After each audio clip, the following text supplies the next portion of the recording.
watching it. I enjoy playing this role. Director Raj నిడుమూరిని రెండో పెళ్లి చేసుకున్నాక సమంత సోషల్ మీడియాలో బాగా చురుగ్గా కనిపిస్తూ పోస్టులు పెడుతుంది. అంతకు ముందు డైవర్స్ మయోసైటిస్ వల్ల సోషల్ మీడియాకి సినిమాలకి బ్రేక్ ఇచ్చిన సమంత ప్రస్తుతం రెండో పెళ్లి చేసుకున్నాక వరుస ప్రాజెక్టులతో దూసుకుపోతుంది. తాజాగా సమంత నటించిన మా ఇంటి బంగారం సినిమా సూపర్ డూపర్ హిట్ ని తన సొంతం చేసుకుంది. ఇక ఈ మూవీ సక్సెస్ సెలబ్రేషన్స్ లో Samantha white colour T shirts jeans తో కనిపించి అందరి దృష్టిని ఆకర్షించింది. ముఖ్యంగా ఆమె చాలా కాలంగా ప్రెగ్నెంట్ అంటూ వస్తున్న వార్తలని కన్ఫర్మ్ చేసింది సమంత.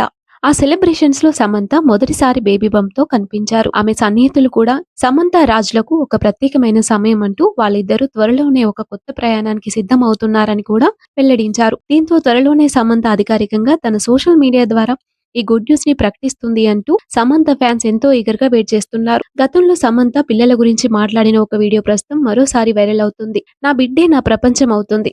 ఉద్యోగం చేసుకుంటూ పిల్లలను ఇంటి బాధ్యతలను చూసుకున్న మహిళలంటే నాకెంతో గౌరవం. చిన్నప్పుడు ఎన్నో కష్టాలు పడ్డాను. అలాంటి బాల్యం గడిపిన వారంతా వారి పిల్లలకు విలాసవంతమైన సౌకర్యవంతమైన జీవితాన్ని ఇవ్వాలనుకుంటున్నారు. నేను కూడా అదే నిర్ణయించుకున్నాను. నా బిడ్డ పుట్టిన తర్వాత కొన్ని సంవత్సరాల పాటు తనను వదిలి ఎక్కడికి వెళ్ళను. తనే నా సర్వస్వంగా చూసుకుంటా అంటూ ఆమె చెప్పిన వాక్యాలు ప్రస్తుతం నెట్టింట్లో మరోసారి వైరల్ అవుతున్నాయి.